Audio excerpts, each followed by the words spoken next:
मैं उन पे एतमाद करता हूँ, इसलिए कि वो वही काम कर रहे हैं जो हम कर रहे हैं। तो जो भी इस, और मेरा ये ख्याल है कि जो उन्होंने अगर ऐसे कहा है तो वो मुनासिब नहीं है, इसलिए कि सिंध हुकूमत ने तो सब सारे, और ये आप, मैं कई बार कह चुका हूँ लेकिन शायद कन्वे नहीं कर सका हूँ, मैंने सारा चेक किया, आप लोग सारे भी चेक कर लें, चाहे वो कोई अपोजिशन की जमातें हों, चाहे जो अपने आप को कौम परस्त कहते हैं, वो मैं सबको वेलकम करता हूँ। मैं किसी की, इसीलिए किसी एहतजाज में हमने कोई ऐसा एक्शन नहीं लिया कि जी उनके खिलाफ। इन सब ने सितंबर, अक्टूबर, नवंबर में काम शुरू किया था अपना तैयारी या कुछ करना, और सिंध हुकूमत ने जून में, और ये डॉक्यूमेंट्री एविडेंस मौजूद है, सीसीआई में ये केस डाल दिया था। सिंध हुकूमत ने एकनिक में इसको रोकने के लिए अपने खतूत और सारा काम किया, और वो एकनिक में रुका हुआ है।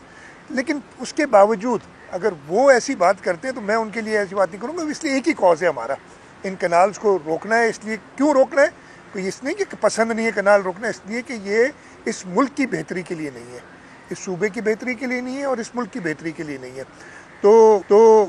मैं वकीलों का बहुत एहतराम करते हुए ये कहूँगा कि मैं फिर कह रहा हूँ कि वकील बरादरी जो है उनकी पहले भी बड़ी कंट्रीब्यूशन रही है, जमहूरियत की बहाली के लिए कंट्रीब्यूशन रही है, और हम उस सबको अप्रिशिएट करते हैं, हम इसको भी अप्रिशिएट करते हैं। सिर्फ एक उनसे दरख्वास्त ज़रूर है कि पिछले कुछ दिनों से, और देखें ये मैंने आपको कई बार कहा था, आप लोग मीडिया वाले भी नहीं मानते थे, लेकिन अब शायद मान जाएं कि जी जुलाई से इस पे काम नहीं हुआ।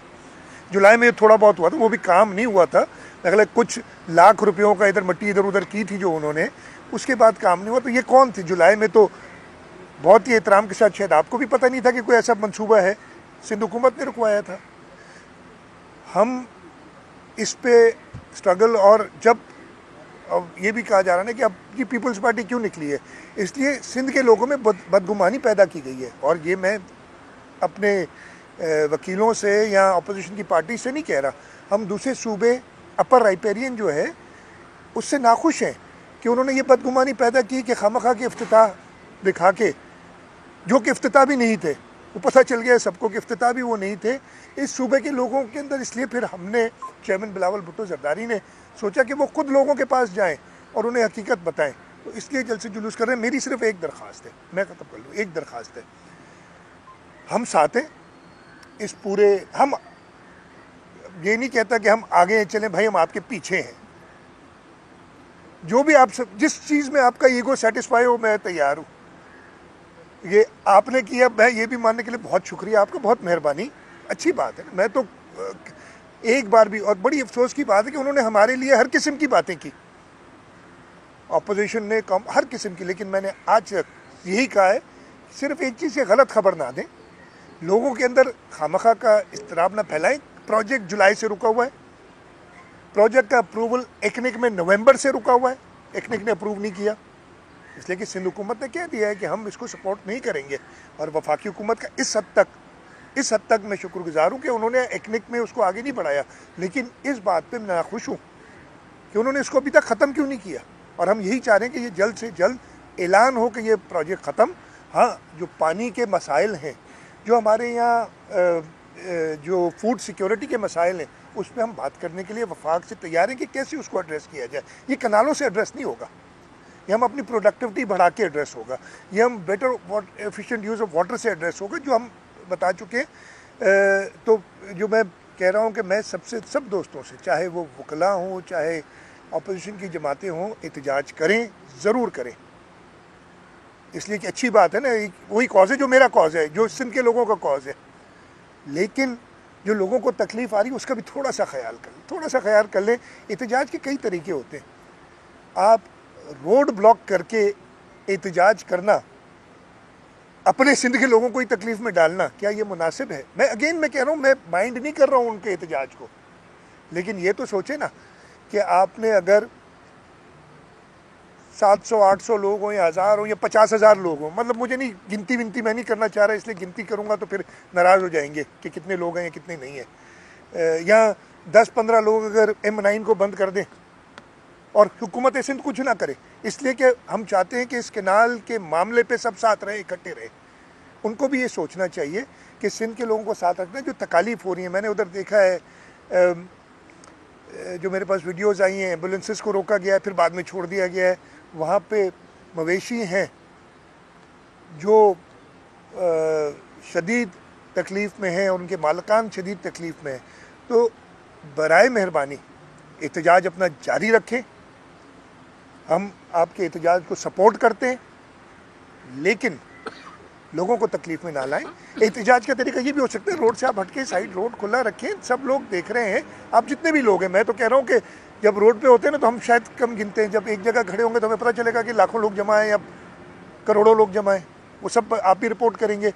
लेकिन रोड बंद करने से आप अपने लोगों को तकलीफ में डाल रहे हैं। ये मैं गारंटी दे रहा हूँ, अगर आप मेरे से गारंटी किसी किस्म की भी लेना चाहते हैं कि ये कनाल के प्रोजेक्ट्स को सिंध हुकूमत, पाकिस्तान पीपल्स पार्टी सिंध के लोगों की ताकत की वजह से, पाकिस्तान के लोगों की ताकत की वजह से कभी बनने नहीं देगी। आपने जिस तरह जिक्र किया कि विफाक की हुकूमत इस तरह जो पूरी सिंध में इस वक्त लोग बंद हैं, गुड्स ट्रांसपोर्टेशन बंद है, विफाक की हुकूमत की संजीदगी कहाँ है? कि वज़ीर आज़म लाहौर के वज़ीर आज़म है, विफाक की हुकूमत की कहीं संजीदगी नजर आ रही है? किसी सतह पर रब्ता हो रहा है? मैंने आपको बताया ना, आज से कुछ दिनों पहले, 3 दिन पहले ग़ालिबन, राना सनाउल्लाह साहब ने एक बयान दिया था। उस बयान में उन्होंने कहा कि जी मुझे, जो मैंने सुना था कि वज़ीर आज़म साहब से और मियां मोहम्मद नवाज शरीफ साहब से हमें डायरेक्शंस आई हैं कि आप इंगेज करें, हमने उसी वक्त उसको वेलकम किया। शर्जील इनाम मेमन साहब ने जो पार्टी लीडरशिप और सब सलाह मशवरे के बाद कहा जी हम इसको बिल्कुल वेलकम करते हैं। अगले दिन राना सनाउल्लाह साहब का फ़ोन आया, उसको भी हमने वेलकम किया। तो वो इंगेजमेंट इन्होंने की तो है। अच्छा, मैं सिर्फ ये कह रहा हूँ कि क्या कोई मुझे बता दे कि अगस्त के बाद, जुलाई अगस्त में जो किया वो काम भी नहीं हुआ है। मैं फिर से बता रहा हूँ कि वो काम में कुछ थोड़ा सा मिट्टी इधर उधर कर दी है, मतलब 0.00001% काम जो हुआ है वो भी आज से 10 महीने पहले। उसके अलावा जब काम नहीं हुआ तो ये तो सिंध हुकूमत है ना। इधर जो लोग शुरू हुए, आप पहले निकाल के देख लें, नवंबर में पहला बयान आया था किसी का, फिर दिसंबर, फिर जनवरी, फिर वकला भी आ गए। मैं सबको वेलकम कर रहा हूँ। मैं तो फिर से आपसे कह रहा हूँ कि वही मेरा कॉज है ना, यानी सिंध के लोगों का कॉज है, तो मैं क्यों नाराज़ हूँगा। लेकिन एक चीज़ और ज़रा देख लें, मैं अगेन ये कहना नहीं चाहता, लेकिन किसी के हाथों में तो नहीं खेल रहे। बहुत गौर से देखें, अगर हम फेल हो गए हो ना, मैंने बहुत पहले कहा था भाई अगर हम फेल हो जाए, अल्लाह ना करे कि हम समझे कि बात हमारे हाथ से निकल गई है, तो फिर तो हम भी कॉल देंगे। हम भी सारे, हम भी सियासी जमात हैं, हर किस्म के एहतजाज जानते हैं, हमने पहले भी किया, हमने डिक्टेटर्स के ख़िलाफ़ किया, हम आगे भी कर सकते हैं। लेकिन अगर हो ना, लेकिन आप एक चीज़ जो कि बनी नहीं रही, हाँ प्लान्स है, मैं पहले भी कह चुका, आप लोग नाराज़ होते हैं यार, प्लान तो है, प्लान तो है, प्लान कोई भी बना सकता है, वो रोकी हुई है, हमने अप्रूवल नहीं होने दिया। उसके बावजूद अगर आप इस नहज पे बातों को ले आएंगे, जैसे मैंने कहा ना, एहतजाज ज़रूर करें, रोड ब्लॉक करें, लोगों को तकलीफ़ हो, तो कोई और फैक्टर्स प्ले इन कर सकते हैं। वो क्यों नहीं समझ आ रही कि क्या किसी के हाथों में तो नहीं खेल रहे। अगेन मैं किसी की नीयत पे शक नहीं कर रहा हूँ, शायद वो ये सोच नहीं रहे।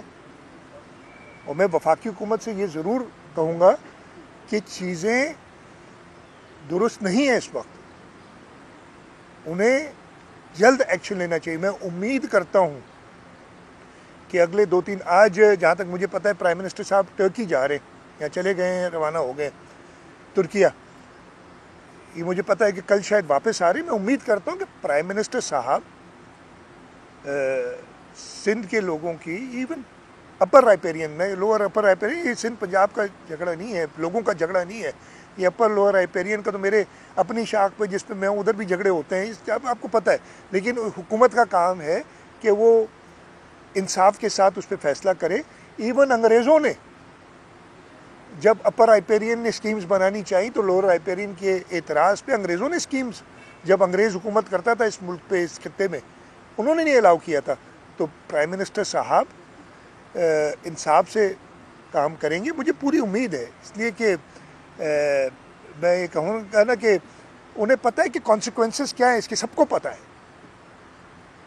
मतलब ये बता दीजिएगा कि एक दूसरे से ये बता दीजिए सुबह से तो काफ़ी बातें होती है, लेकिन हमारा अपकमिंग बजट भी आ रहा है, उसमें ज़ाहिर है हमें वफाक से ना पहले भी मिल पाए, नेशनल जो हम कहते रहे 10 दफ़ा कहते रहे नहरी मसले से, तो वो भी एक इशू इसकी अपनी जगह पर। दूसरी बात, ये जो मनसूबा है ज़ाहिर है वफाक का है, लेकिन ये मनसूबा एक रियासत के पाकिस्तान ने शुरू किया है, तो असल बात हम मेरे ख्याल से वफाकी हुकूमत के साथ साथ मैं जवाब दे देता हूँ। आप क्यों इतना गोल घुमा घुमा के क्यों कर रहे हैं यार? मैं सीधा जवाब देता हूँ, आपको पहले भी दिया है।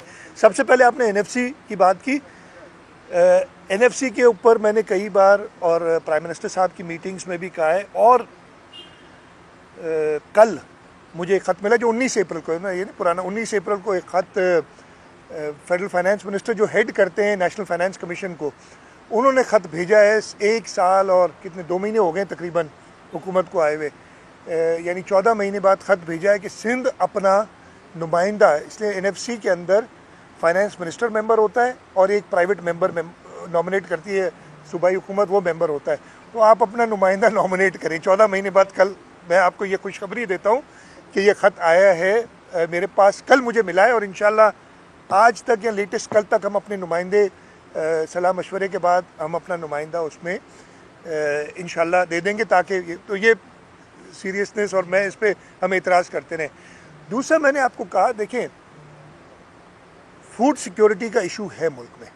हम काश्तकारों के बहुत इश्यूज़ है इस साल, जो गंदम के साथ हो रहा है, पिछले साल हुआ, इस साल दोबारा हो रहा है। हम सब उससे मैंने कल टेलीविज़न पे एक पंजाब के फार्मर्स एसोसिएशन थी, कोई मैं नाम भूल गया हूँ, एक बुज़ुर्ग शख्स थे जो इंटरव्यू दे रहे थे, और वो बहुत, ये पंजाब की बात कर रहा हूँ, वो बहुत नाराज़ थे कि जी पिछले साल हमने तो गंदम ख़रीदी थी, हमारे पास अभी तक 13 लाख टन गंदम पड़ी हुई है सिंध हुकूमत के पास, जो हमने कर्ज़ लेके ख़रीदी थी पिछले साल। पंजाब हुकूमत ने पिछले साल भी नहीं ख़रीदी, इस साल भी नहीं ख़रीदी। स्कीमें अनाउंस कर रही है जिनका मेरा ख्याल है, खैर वो मैं नहीं कहूँगा, अच्छी बात है वो स्कीमें अनाउंस कर रही है। इस वक्त फूड सिक्योरिटी का बहुत बड़ा मसला है। वहाँ वो मैं जो कह रहा था कि उस बुज़ुर्ग शख्स ने, जो फार्मर थे, ज़रूर कुछ नाम नहीं मुझे याद है, उन्होंने कहा कि अगर हुकूमत समझती है कि अगले साल फार्मर्स कोई गंदम काश्त करेंगे तो उनकी भूल है। हम ज़्यादा से ज़्यादा अपनी खपत के लिए गंदम काश्त करेंगे, नहीं तो हम किसी और फसल पे चले जाएंगे अगर मुझे इतना नुकसान होगा। तो ये आंखें सबको खुलनी चाहिए। इसीलिए मैं कह रहा हूँ कि ये ग्रीन पाकिस्तान इनिशिएटिव में हमने करना क्या चाहिए, मैं इसका हल भी बताता हूँ। मैं ऐसी बात नहीं कि सिर्फ एक चीज़ कह के बात। इस वक्त गंदम में हमारी पाकिस्तान की एवरेज जो प्रोडक्शन है वो 30 मन फी एकड़ है। ये आप देख लेंगे, हिंदुस्तान जो बराबर का मुल्क है उसमें 45 से 50 मन फी एकड़ है। चाइना टेक्नोलॉजी में बहुत आगे, इस वक्त दुनिया को लीड कर रहा है, 60 से 65 मन फी एकड़ है। वो पानी भी कम इस्तेमाल करते हैं इसलिए कि वो ज़्यादा एफिशिएंट यूज़ ऑफ वाटर करते हैं।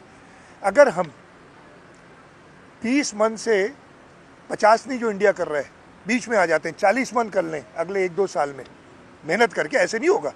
हमने नए सीड्स देखने होंगे, हमने अपनी प्रैक्टिस बेहतर करनी होगी, लेज़र लेवलिंग करनी होगी ताकि पानी की खपत, पानी पूरी तरीके से 30 से 40 कर लें तो ये 30% इजाफा है। 30% इजाफे का मतलब है आपने 30% एडिशनल ज़मीन आबाद कर ली तो आपका तो मसला हल हो गया। इसी तरीके से कॉटन आ जाए, दूसरा आपका जो मेन स्टेपल क्रॉप है। आज से 20 साल पहले हम 14 मिलियन बेल कॉटन की करते थे आबाद। हमारे साथ वाले मुल्क, मुझे नंबर जिस वक्त याद नहीं है, वो अपनी प्रोडक्शन 3 गुना कर चुके हैं, ज़मीन ज़्यादा आबाद करके नहीं, वो कर चुके हैं अपनी प्रोडक्शन बेहतर करके, पर एकड़ यील्ड बेहतर करके। हम 14 मिलियन से 6-7 मिलियन पे आ गए। इस पे काम करें ना, क्या हुआ है हमें? इन चीज़ों पे हम काम करें कि किस तरीके से हम क्लाइमेट चेंज, माहौलियाती तब्दीली की वजह से जो टाइमिंग चेंज हो रही है, इस पे आए, सब साथ मिलकर काम करें। जहाँ तक रेगिस्तान को आबाद करने की बात है, बहुत बातें करते हैं लोग, करते हैं हिंदुस्तान ने इंदिरा कनाल कर दिया। मैं आप सबसे कहता हूँ, इंटरनेट है, सब पता चल जाता है। आप सिर्फ वो होती है ना ये जो चैट जीपीटी, उसमें लिख लें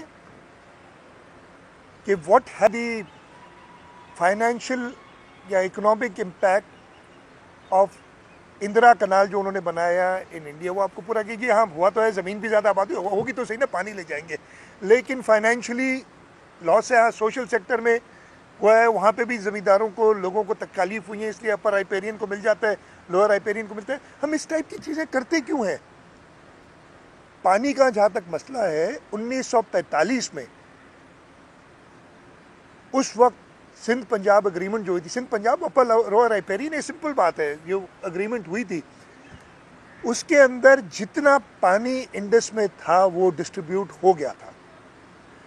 1945 के सिंध पंजाब एग्रीमेंट के अंदर सक्कर बराज का तो जिक्र है इसलिए कि वो बनी हुई थी 45 में, 1932 में बन गई थी। गुलाम मोहम्मद यानी कोटरी बराज बनी नहीं थी, लेकिन उसका भी जिक्र है उसमें, इसलिए कि उन्होंने डिस्ट्रीब्यूट कर दिया था पानी। इसी तरीके से गुड्डू बराज बनी नहीं थी, उसकी भी एलोकेशन है, इसलिए उन्होंने डिस्ट्रीब्यूट कर दिया था पानी। इसी तरीके से पंजाब की बहुत सारी नहरें हैं जो उन्होंने कहा था कि जी जितना पानी मौजूद है ये सब काम हो सकता है, और उन्होंने एलोकेट कर दिया। मज़ीद एरिया को कास्ट करने के लिए आपको सबसे पहले अपनी इरिगेशन प्रैक्टिसेस बेहतर करनी होंगी। आपने ये डेमोन्स्ट्रेट करना होगा कि आपके पास पानी मौजूद है। इस वक्त आपके पास पानी मौजूद नहीं है एडिशनल नहरों के लिए, बहुत सिंपल बात है। जिसको चाहें हम बता दें, तो आपने जो बात की ना फलाना, यार सबको ये हम मतलब ये खुलेआम कह रहा हूँ, इसके बावजूद वो नहीं कर रहे। अच्छा काम तो नहीं कर रहे हैं ना, हाँ वापस नहीं लिया अभी तक, इंशाल्लाह वापस भी लेंगे। ठीक है जी, आखिरी सवाल को ले, बहुत हो गया। मैं इधर आया था पोप फ्रांसिस की कंडोलेंस के लिए।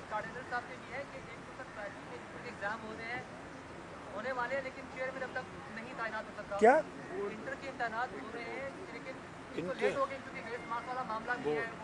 मैं आपको जवाब देता हूँ।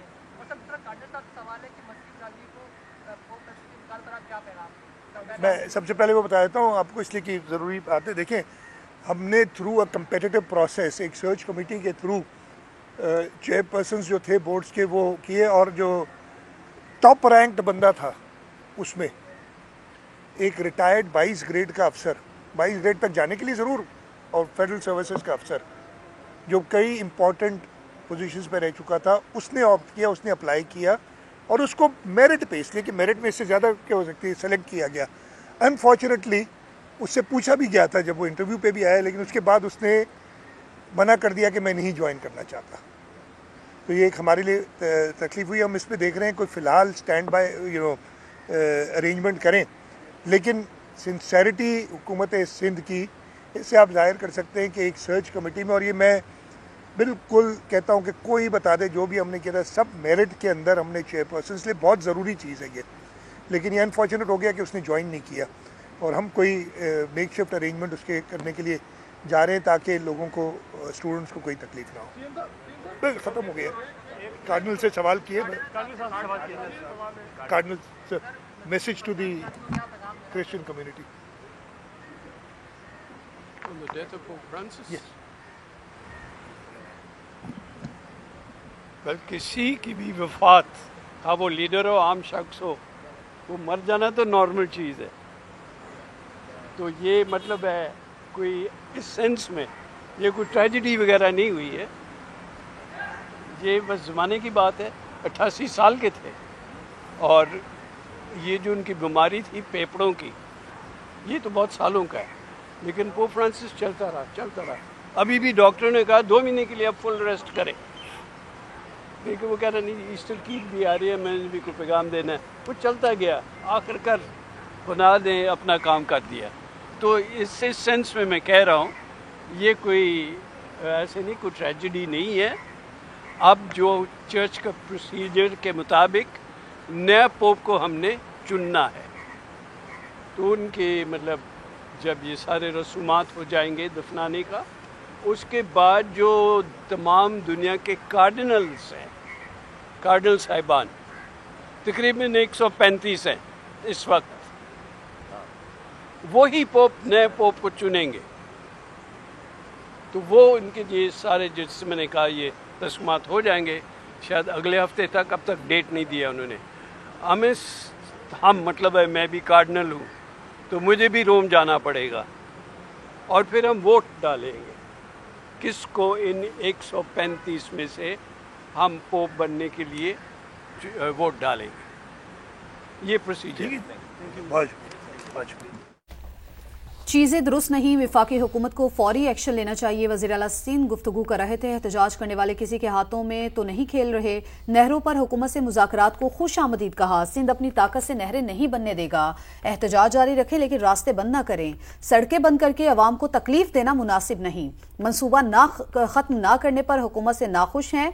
नहरों पर सिंध के अवाम में बदगुमानी पैदा करने की कोशिश की गई। सिंध हुकूमत ने सबसे पहले मजीद नहरें निकालने की मुखालफत की।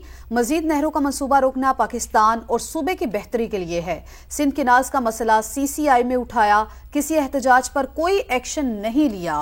वजीर आला सिंध मुराद अली शाह गुफ्तगू कर रहे थे। वजीर आला सिंध मुराद अली शाह का गुफ्तगू करते हुए ऐसा कहना था कि किसी एहतजाज पर कोई एक्शन नहीं लिया। पोप फ्रांसिस ने दुनिया में अमन के लिए काम किया, उनके लिए दुआ भी की गई। और ये भी आपको बताएं कि उसके बाद वज़ीर आला सिंध मुराद अली शाह गुफ्तगू कर रहे थे। उनका कहना था मजीद नहरों का मंसूबा रोकना पाकिस्तान और सूबे की बेहतरी के लिए है। सिंध हुकूमत ने सबसे पहले मजीद नहरें निकालने की मुखालफत की।